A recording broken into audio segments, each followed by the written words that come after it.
mois. Amen. Et spécialement aussi durant nos sessions de matin GSP. À savoir que les sessions de matin GSP, si vous n'êtes pas là en direct, vous pouvez toujours vous attraper en rediffusion au moment où ça vous convient le mieux. Amen. Amen. Voilà. Donc 2 Corinthiens, chapitre 8, verset...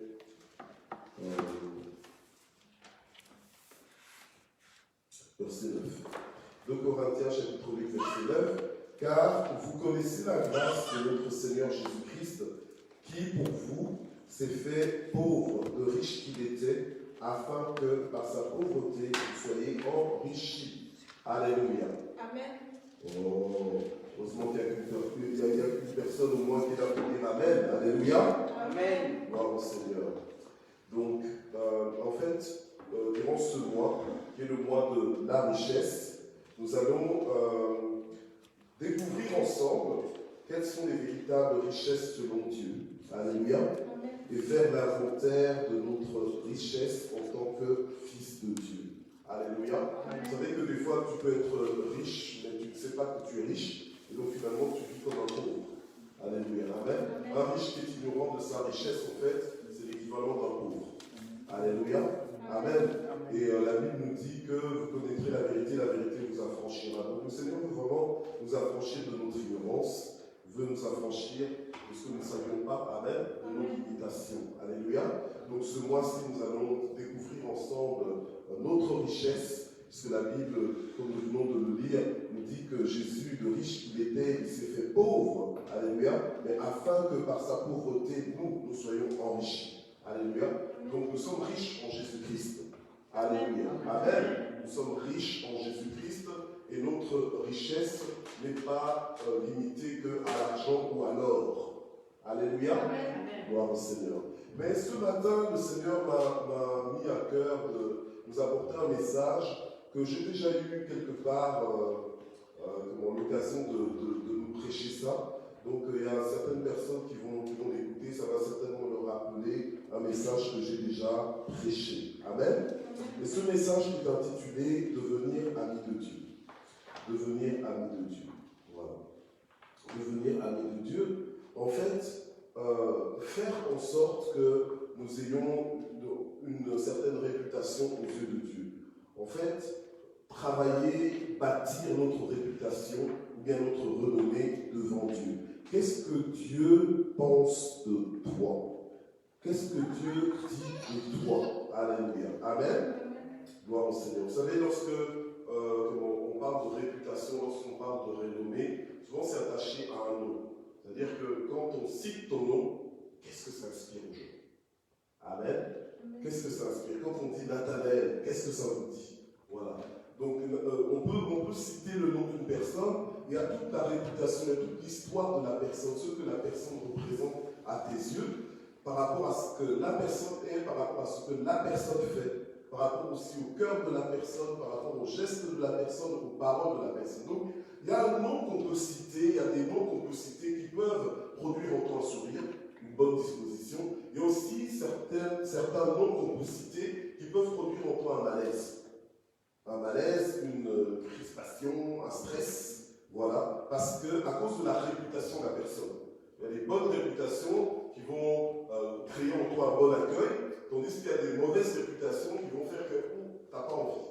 Amen. Amen. Voilà. Alors, donc il y a la réputation aux yeux des hommes, qui est une réputation que tu peux soigner, que tu peux même falsifier même, parce que des fois si tu es dans une dimension où tu ne cherches que la faveur des hommes, donc tu cherches à plaire, tu cherches leur approbation, mais au fond de toi, c'est pas toi, mais tu veux juste leur plaire comme ils ont envie que tu leur plaises. Voilà. Donc en fait, tu as l'apparence, mais tu n'as peut-être pas le fond, tu n'as peut-être pas le cœur pour. Amen. Ok. Donc, or Dieu, il regarde au cœur. Alléluia. Et nous, aujourd'hui, nous voulons voir comment est-ce qu'on peut devenir ami de Dieu, comment est-ce qu'on vit en ami de Dieu, alléluia, et comment est-ce qu'on peut, quelque part, se distinguer, avoir une certaine renommée devant Dieu, pour que quand Dieu pense à nous, alléluia, et Dieu pense tout le temps à nous de toute façon, mais quand Dieu, enfin, quand Dieu doit parler par exemple de nous, qu'est-ce qu'il dit? Alléluia. Parce que nous avons tous déjà expérimenté quelque part, on rencontre quelqu'un qui ne nous connaît pas, on était dans le Seigneur, qui ne nous connaît pas, et l'Esprit de Dieu lui parle de nous. Alléluia. Il dit oui, toi, tu vois, tu as ceci, tu as des craintes en ceci. Donc ça veut dire que Dieu te connaît. Amen. Alléluia. Amen. Dieu te connaît, et donc il a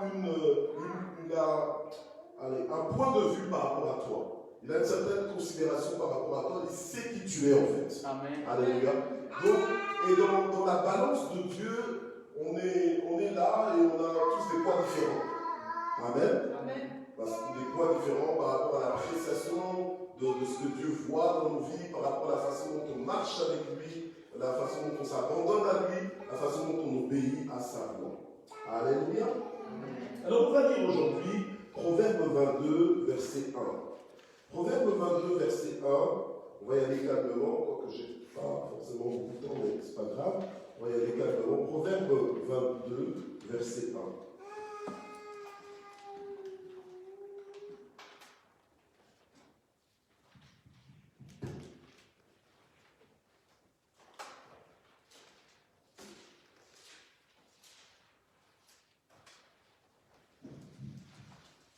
Alors, la Bible nous dit que la renommée, ou bien dans une autre version, on dit la bonne réputation, est préférable à de grandes richesses. Et la grâce vaut mieux que l'argent et que l'or. Amen. Donc la renommée, donc la bonne réputation, elle est préférable à de grandes richesses. Donc j'aime bien dans les versions ce qu'on dit, la bonne réputation vaut mieux que de grandes richesses. Alléluia.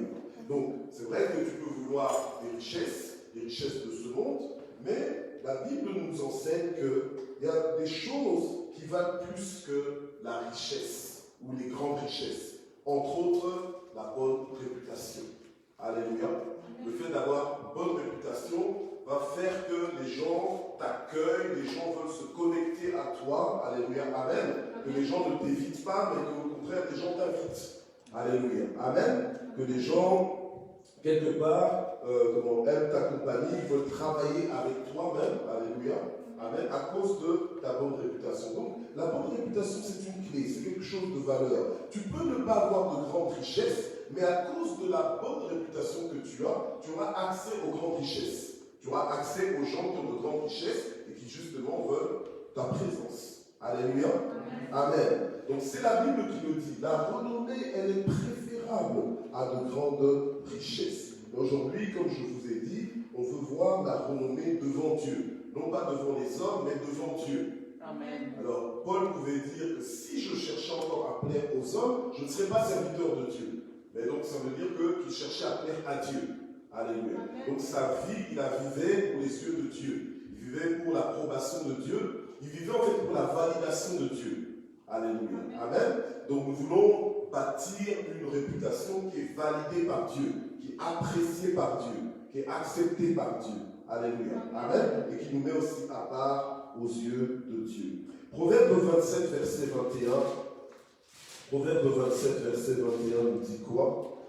Proverbe 27, verset 21. Que le creuset est pour l'argent et le four pour l'or, mais un homme est jugé d'après quoi? D'après sa renommée. Alléluia.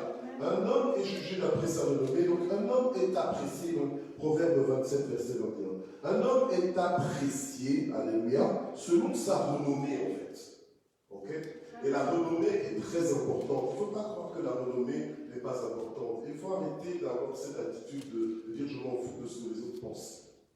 Parce que bon, je dis les mots comme souvent les gens le disent. Je ne me préoccupe pas de ce que les autres pensent. Ok, d'accord, mais c'est aussi important ce que les autres pensent. Même si, entre guillemets, tu n'as pas envie d'être connecté avec eux ou bien avec elles, mais ce que les autres pensent aussi de toi, ça ne doit pas te manipuler, mais c'est quand même important. Parce qu'ils se font une idée de toi par rapport à l'expérience qu'ils ont avec toi. Amen. Amen. Ok. Donc, quelque part, toi-même aussi, tu es l'acteur ou le producteur de ta réputation. Ok, des gens peuvent se tromper, peut-être que tu fais bien, mais malgré tout, on te donne une mauvaise réputation. Mais le problème avec les réputations, c'est que les réputations nous précèdent partout. Alléluia. Les réputations, des fois, vont avant nous, lorsque nous ne sommes même pas encore arrivés, et là peut-être nous n'arrivons même pas. Et une bonne réputation va toujours t'ouvrir les portes. Donc même si les gens ne t'ont jamais rencontré, mais à cause de ta réputation, de ce qu'ils ont entendu de toi, ils vont te faire bon accueil. Alléluia. Amen. Mais par contre, si c'est une mauvaise réputation qui te précède, ben ça ne va pas t'aplanir les sentiers. Quoi. Donc tu risques d'arriver et tu vas déjà trouver tout le monde contre toi alors que tu n'as encore rien fait.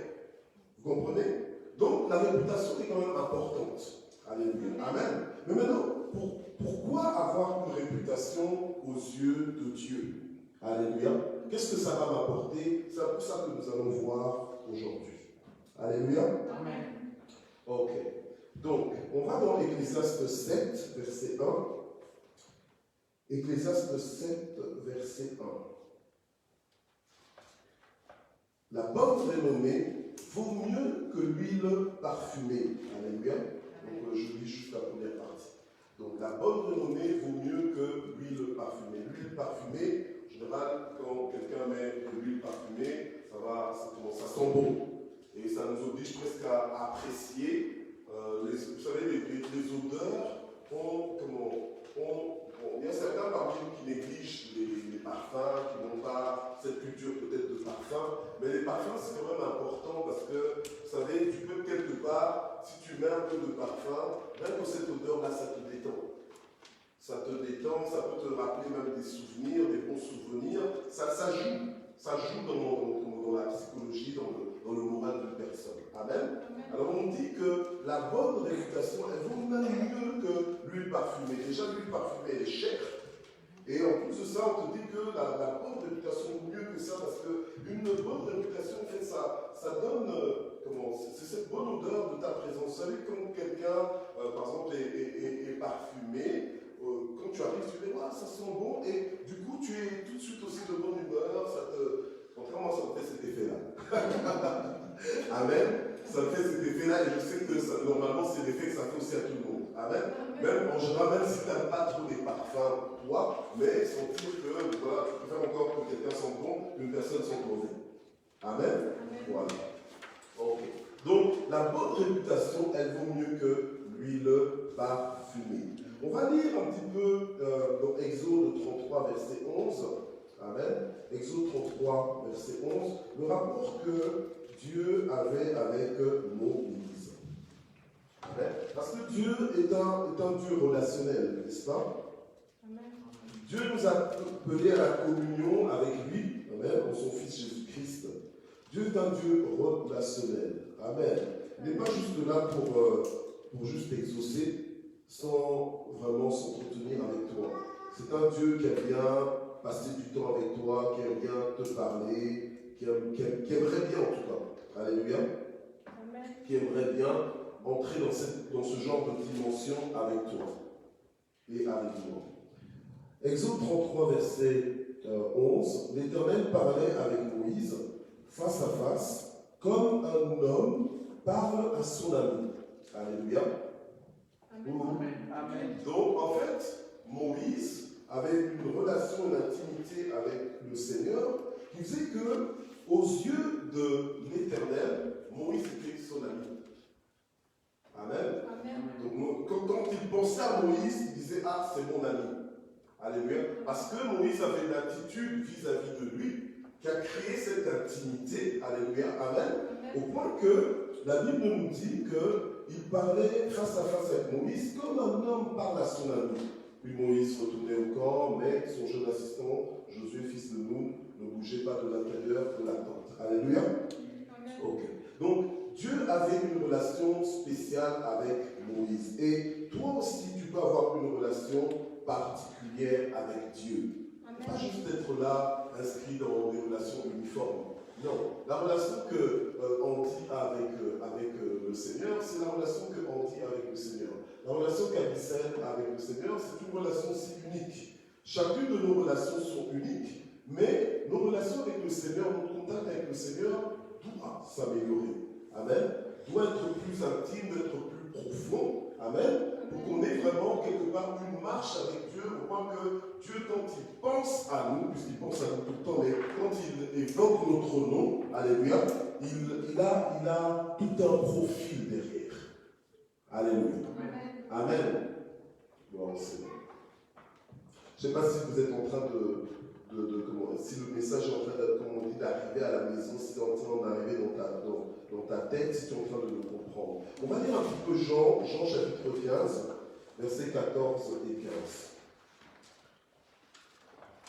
Voilà.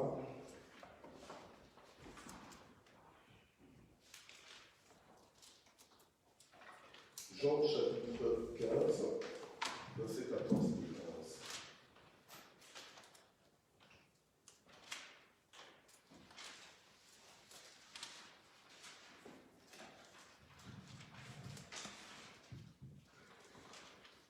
Alors Jésus dit à ses disciples, vous êtes mes amis si vous faites ce que je vous commande.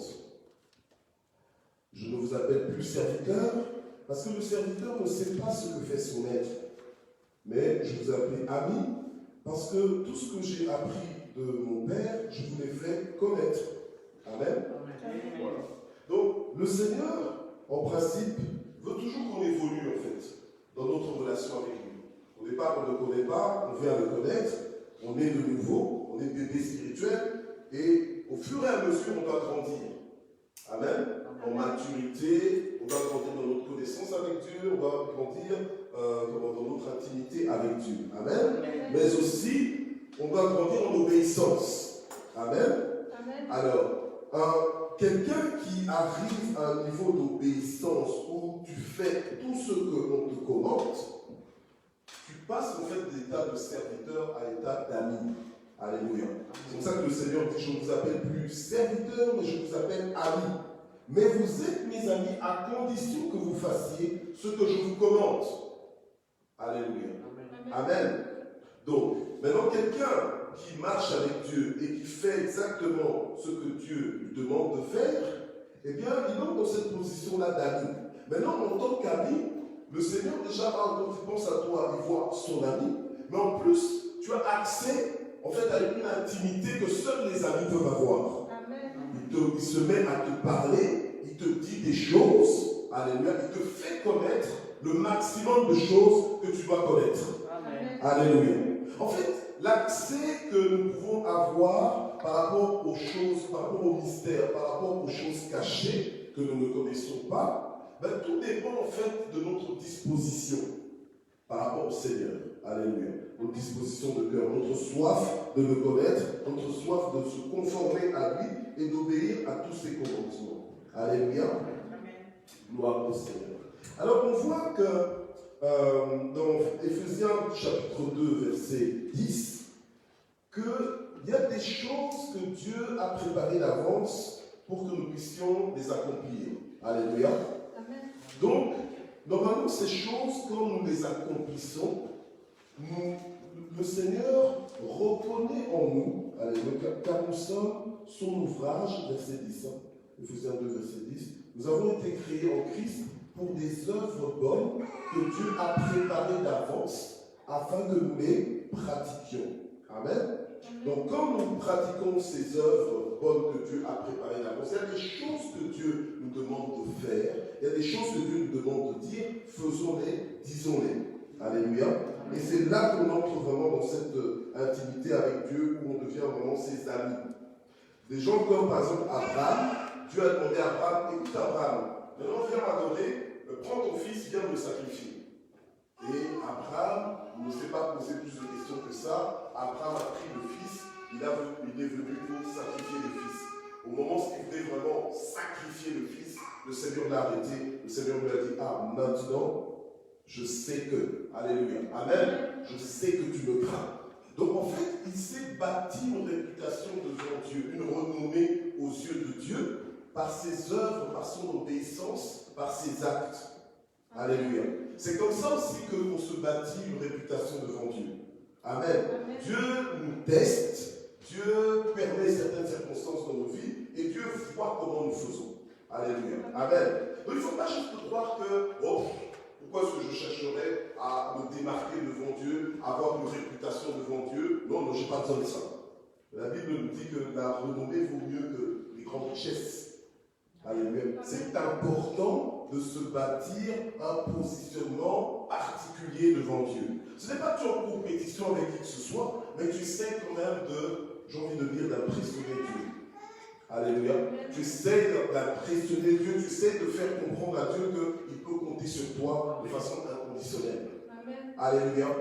Dieu pouvait compter aussi sur Job de façon inconditionnelle. Dieu connaissait Job.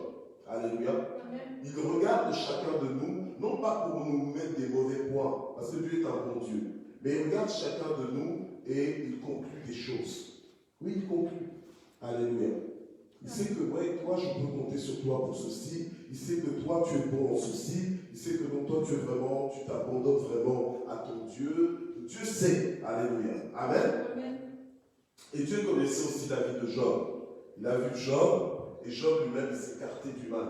Je crois que le Seigneur a constaté qu'il n'y avait personne comme Job sur la terre. Parce qu'il s'écartait du mal.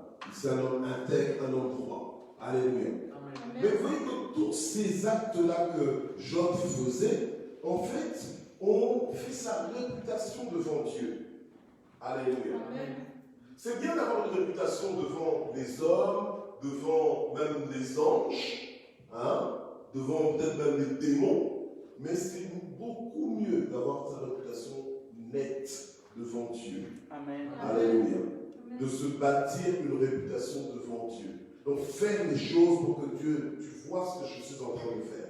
Tu vois ce que je suis en train de dire. Tu vois les sacrifices que je suis en train de faire, c'est pour toi. Alléluia. Amen. Et Dieu se dit, il acclame, il dit, waouh, cet enfant, ce fils, cette fille est juste incroyable. Alléluia. Amen. Gloire au Seigneur. Et la réputation que Job avait, c'est une réputation qui est en sa faveur. Bien sûr, ça n'a pas épargné de vivre les difficultés qu'il avait vécues, mais Dieu était confiant qu'avec la réputation que Job a à mes yeux, il va surmonter toutes ces difficultés-là. Alléluia. Donc Dieu avait confiance en Job. Et la Bible nous dit que Dieu ne va jamais permettre une épreuve qui soit au-delà de tes forces. Donc les épreuves que Dieu peut permettre dans ta vie, il sait, parce qu'il te connaît, c'est lui qui t'a créé, mais en plus, avec ta façon de marcher, Dieu sait qu'il peut te permettre cette épreuve, ce ne sera pas plus grand que toi, ce ne sera pas plus fort que toi. Alléluia. Amen. Donc quelque part, j'ai envie de dire que des fois, les épreuves que nous avons, ça peut aussi être un compliment. Des fois, les épreuves que tu peux connaître, ça peut être un compliment de la part de Dieu dans ta vie. Ça peut être révélateur de ce que Dieu sait de toi. Alléluia. De la façon dont Dieu te perçoit. Il sait que tu es plus fort que ça. Alléluia. Amen. Gloire au Seigneur. Alors, Job, dans Job 42, le Seigneur dira aux amis de Job qui avaient mal parlé de Dieu, en disant que allez auprès de Job, puisque j'ai de la considération pour lui. Mais cette considération-là, Job l'a eu comment? Mais à cause de la réputation, à cause de sa renommée aux yeux de Dieu. Alléluia. Et ça l'a donné un positionnement devant Dieu qui a fait que maintenant Job avait des facilités que d'autres n'ont pas. Amen. Les amis de Job qui étaient en jugement aux yeux de Dieu, ils auraient pu aussi se dire, on va prier nous-mêmes et puis ça va aller. Non. Dieu les a envoyés vers Job en disant, allez, vous allez apporter une offrande, vont faire des holocaustes.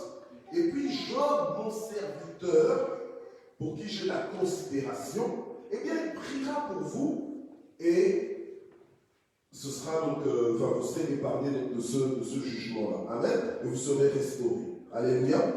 Et tout ça grâce à quoi? À cause de la réputation de Job. Alléluia. Amen. Lorsque Dieu cherchait un homme pour remplacer le premier roi d'Israël, lorsque Dieu cherchait David, on va dans 1 Samuel 16, verset 7.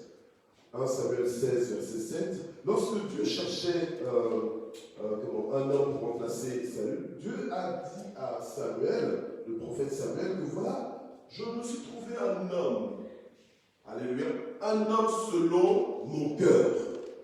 Or, David a prouvé à Dieu, a démontré à Dieu que oui, qu'il pouvait quelque part compter sur lui, faire confiance en lui. Vous savez, il y a beaucoup d'hommes qui sont inconstants dans toute leur foi. Donc ils sont imprévisibles, ils ne sont pas stables, ils sont fluctuants. Alléluia. Amen. Il y a des gens comme ça. Aujourd'hui je crois, demain je ne crois pas, etc. Aujourd'hui Dieu peut compter sur toi, demain non. Bon, non. Alléluia. Amen. Dieu veut, vous savez, Dieu, il est juste. Donc si tu es comme ça, Dieu te voit comme ça. Si tu décides que non, moi je veux que Dieu sache qu'il peut compter sur moi, Dieu le verra aussi.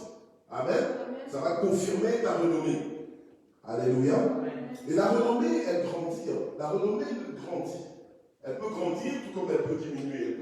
Elle peut s'améliorer tout comme elle peut se détériorer. Donc s'abîmer. Alléluia. Amen. Et c'est à nous, quelque part, par notre attitude, de veiller à ça. Quand je vis, je dois vivre une vie en étant conscient que ma vie, en fait, elle forme aussi mon influence. Quand vous pensez à Michel Mouyembe, vous pensez à quoi? Il y en a peut-être qui pensent à de bonnes choses, il y en a peut-être qui pensent à de mauvaises choses. Alléluia. Amen. Mais ce à quoi vous pensez quand vous entendez mon nom, ben c'est ma réputation. Alléluia. Amen. Maintenant, ça c'est la réputation aux yeux des hommes. Maintenant, la réputation aux yeux des hommes n'est peut-être pas semblable que la réputation aux yeux de Dieu. Parce que les hommes peuvent avoir l'apparence, mais ne pas être réellement. Alléluia. Mais Dieu, il regarde au cœur. Amen. Alléluia. Donc, la réputation que tu as aux yeux de Dieu, c'est la véritable réputation. C'est ce que tu es vraiment. Amen. Dieu est juste. Alléluia. Alors, 1 Samuel 16, verset 7, nous dit, nous montre en fait comment le Seigneur a parlé au prophète Samuel pour lui faire comprendre que les critères de Dieu ne sont pas forcément les critères humains, parce que les critères humains ne se limitent qu'à l'apparence. Donc 1 Samuel 16, verset 7, qui nous dit, mais l'Éternel dit à Samuel, ne prends pas garde à son apparence et à sa haute taille, car je l'ai rejeté. Et il ne s'agit pas de ce que l'homme considère, parce que l'homme regarde à ce qui frappe des yeux, mais l'Éternel regarde au cœur. Alléluia. 1 Samuel 16, verset 7. Dieu regarde au cœur. Donc, dans ma marche avec Dieu, il va regarder à mon cœur. Ce n'est pas le bruit que je fais quand je prie, ce n'est pas la voix que j'ai quand je chante. Non, Dieu regarde au cœur. Alléluia. Amen. Et Dieu s'est choisi David parce qu'il a dit non, David c'est un homme selon mon cœur. Vous avez vu le cœur de David, il a dit non, ça c'est un cœur qui convient à l'emploi. Alléluia. Amen. C'est un cœur qui convient à l'emploi. Alors, quelqu'un qui comprend que c'est un privilège que Dieu l'utilise, que c'est un privilège d'être appelé ami de Dieu. Or, tu ne peux pas être ami de Dieu si tu n'obéis pas à tous les commandements de Dieu, si tu ne fais pas ce que le Seigneur te commande. Alléluia. Amen. Mais quelqu'un qui comprend que la renommée vaut mieux que les grandes richesses, c'est quelqu'un qui va prendre soin de ça, de sa marche. Parce que non, Dieu me voit. Même quand je suis seul, même dans le secret, Dieu me voit. Alléluia. Dans le secret de mon cœur, Dieu me voit. Donc, je veux avoir un cœur qui est pur, je veux avoir un cœur bien disposé, un cœur obéissant à Dieu. Alléluia. Pour que lorsque Dieu veut faire de grandes choses, que Dieu puisse compter sur moi. Alléluia. Il y a des gens qui ont l'apparence que Dieu pourrait compter sur toi, mais en fait, Dieu sait qu'il ne peut pas, parce qu'il regarde au cœur. Alléluia. Amen. Mais maintenant, nous, si nous comprenons que c'est dans notre intérêt de travailler à devenir amis de Dieu, de travailler à bâtir notre réputation devant Dieu, on va faire attention. Job aussi était exposé au mal. Job aussi était exposé aux tentations, mais il s'est écarté de ça. Alléluia. Même Jésus, il a été tenté comme nous en toutes choses, mais il n'a pas péché. Alléluia. Amen. Et ça fait sa réputation devant Dieu. Alléluia. Amen. Devant Dieu le Père. Et nous aussi, nous pouvons bâtir notre réputation comme ça, malgré la pression que nous pouvons connaître dans la vie, malgré les difficultés que nous pouvons aussi connaître, malgré les complications que nous pouvons traverser. Mais restons intègres. Tenons ferme. Alléluia. Amen. Comptons sur Dieu, célébrons Dieu, ne perdons pas notre joie, ne perdons pas notre joie de vivre, ne perdons pas notre foi, ne nous décourageons pas, persévérons avec le Seigneur. Alléluia. Amen. Pour que lorsque Dieu nous voit, pour que lorsque Dieu nous regarde, qu'il puisse dire, ah ça c'est quelqu'un qui a compris qui je suis, ça c'est un inconditionnel. Alléluia. Ça c'est mon inconditionnel. Alléluia. Amen. Et là, maintenant, le Seigneur va commencer à dire, mais tiens, lui, je peux lui confier ceci, et je peux être tranquille quand je mets ça entre ses mains. Alléluia. Elle, je peux lui confier ceci, et je peux être tranquille quand je lui confie cette tâche. Alléluia. Amen. Gloire au Seigneur. Et après, il y a des privilèges avec ça. Il y a des privilèges qui viennent, comme Job, par exemple. Attends, Job, il prie pour ses amis, et la Bible nous dit que quand il a eu prié pour ses amis, alléluia, eh bien, Dieu aussi l'a béni extraordinairement. Alléluia. Amen. Mais s'il n'avait pas prié pour ses amis seraient restés dans le jugement. Peut-être ses amis vont essayer comme ils veulent et tout, mais ça n'allait pas marcher. Alléluia. Amen. Mais à cause de la considération qu'il avait, la réputation qu'il avait, Dieu, l'a utilisé et Dieu l'a aussi béni. Il y a beaucoup de gens, quand on lit les livres des rois, et bien on se rend compte que Dieu regarde la vie de chacun. Il y en a certains qui disaient, où la Bible dit que telle personne est décédée, mais elle n'était pas droite aux yeux de Dieu. Il n'a pas fait les choses correctes devant Dieu. Son cœur n'était pas droit, son cœur n'était pas entier. Donc Dieu, quand il nous regarde, il sait où ce que nous en sommes. Alléluia. Amen. La Vierge Marie, par exemple, l'ange que Dieu lui envoie vient lui dire qu'elle est pleine de grâce. Alléluia. Amen. Donc c'est-à-dire que Dieu voyait que non, qu'elle est pleine de grâce, c'est une femme consacrée. Alléluia. Amen. Et Dieu a choisi Marie. Il y a beaucoup de vierges. Pourquoi Dieu a choisi ce nom Marie? Ce n'est pas une question de favoritisme. Mais il y a des choses aussi, il y a des comportements. Parce que Dieu voulait vierge. Alléluia. Et aujourd'hui, et malheureusement même dans la jeunesse, il y a des gens qui sont vierges. Mais en fait, ils sont juste vierges physiquement, ils ne sont pas vierges dans la tête. Parce que les choses qu'ils connaissent, les choses qu'ils regardent, les choses qu'ils font repasser là, mais ça ne te purifie pas. Mais Marie, elle était vierge. Alléluia. Et elle était pleine de grâce. Donc elle était déjà disposée. D'ailleurs, même lorsqu'on est venu lui dire ce qui allait lui arriver, c'était vraiment une femme qui était abandonnée à Dieu, qui avait confiance en Dieu. Elle s'est posé la question logiquement comment ça va se faire, mais après elle a accepté. Alléluia. Amen. Alors, bien-aimés, devenons amis de Dieu. Alléluia. C'est bien que les gens t'applaudissent. Amen. C'est bien que les gens t'applaudissent. Mais aujourd'hui, il y a des gens qui peuvent t'applaudir et demain, c'est les mêmes personnes qui t'applaudissent qui peuvent te lancer les pierres. On sait comment le cœur des hommes, le cœur de l'homme est. Alléluia. Amen. Cherchons plutôt l'approbation de Dieu. Cherchons la validation de Dieu. Cherchons à faire une réputation aux yeux de Dieu. Que lorsque Dieu veut faire de grandes choses, qu'ils se disent, tiens, je peux compter sur telle personne, parce que son profil est bon. Alléluia. Parce qu'il a une bonne réputation. Regardez, même dans le Nouveau Testament, lorsqu'on nous dit, tiens, pour le choix des diacres, pour le choix des anciens, qu'est-ce qu'on recherche? C'est pas des bonnes réputations. Bonne réputation aux yeux des hommes, mais aussi aux yeux de Dieu. Des personnes qui ont une relation avec le Seigneur. Amen. Des gens qui sont vrais, des gens qui sont authentiques devant Dieu. Alléluia. Gloire au Seigneur. Ce message est pour toi, mais ce message est aussi pour moi. C'est un message pour nous encourager vraiment à vivre pour Dieu, pour les yeux de Dieu, avant de commencer à vivre pour les yeux des hommes. Si nous vivions pour les yeux de Dieu d'abord, vous allez voir que même nos relations les uns avec les autres vont changer. Parce que je ne ferai pas à l'autre ce que Dieu n'approuverait pas que je lui fasse. Donc je vivrai conscient que Dieu me regarde, Dieu est avec moi. Vous comprenez? Pas dans la peur, mais parce que je cherche à plaire à Dieu. Amen. Je cherche à plaire à Dieu. Je cherche aussi à me rendre disponible disponible à Dieu. Alléluia. Amen. Et je veux entrer dans cette dimension d'ami de Dieu au point que Dieu commence à te partager son cœur. Dieu est Dieu, mais il considérait Moïse, sa créature, comme son ami. Alléluia. Et il y a beaucoup de choses qui sont possibles avec Dieu. Alors, tu te dis, mais tiens, mais pourquoi Dieu ne me montre pas? Pourquoi Dieu ne me dit pas? Mais est-ce que tu es vraiment l'ami de Dieu? Oh, mais oui, je suis l'ami de Dieu, je l'aime bien, je trouve sympa. Mais ce n'est pas comme ça qu'on devient l'ami de Dieu. Tu es ami de Dieu quand tu obéis à Dieu, quand tu es en harmonie avec Dieu, quand les commandements de Dieu ne te posent pas de problème en fait. Et tu ne reçois plus ça comme une imposition, mais au contraire, tu accueilles ça dans ta vie. Tu reçois ça comme un privilège, comme un honneur. Amen. Amen. Moi, je me souviens quand j'étais petit, souvent mes cousines, mes grandes cousines, mes tantes m'envoyaient toujours. C'était toujours moi qu'on envoyait. Toujours.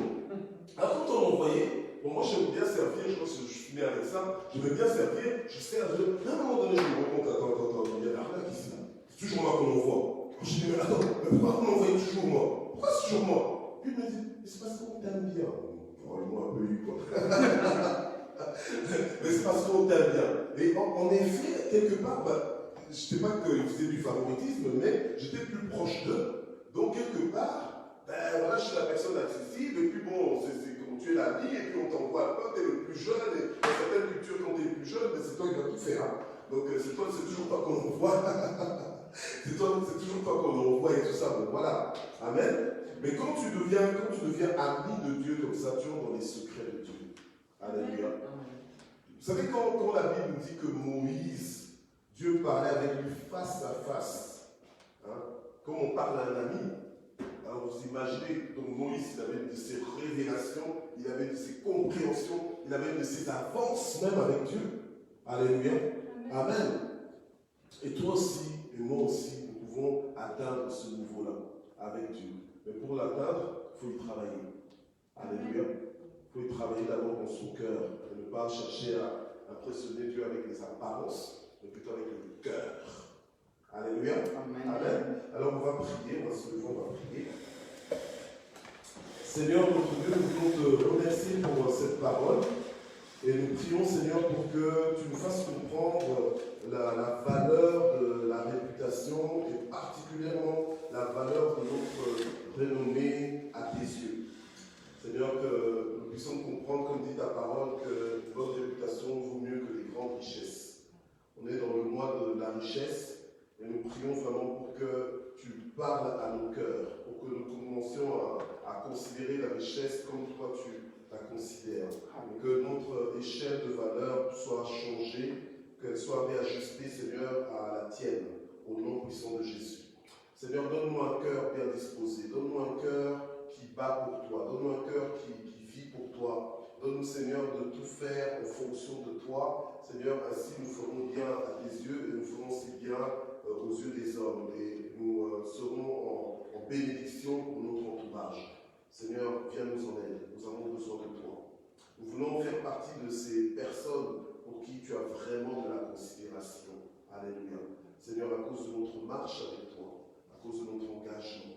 Seigneur, que cette parole nous interpelle, que cette parole nous poursuive, que cette parole continue de faire écho dans nos âmes, que cette parole ne nous laisse pas tranquilles tant que la transformation que tu veux voir s'opérer dans nos vies ne s'opère pas. Seigneur, cette parole continue de travailler en nous, que cette parole, Seigneur, au-delà des mots qui ont été prononcés ce dimanche, que cette parole, Seigneur, s'amplifie dans notre esprit. Alléluia, au nom de Jésus, qu'elle nous révolutionne, Seigneur, qu'elle nous rapproche de toi, qu'elle améliore la qualité de nos vies à tes yeux.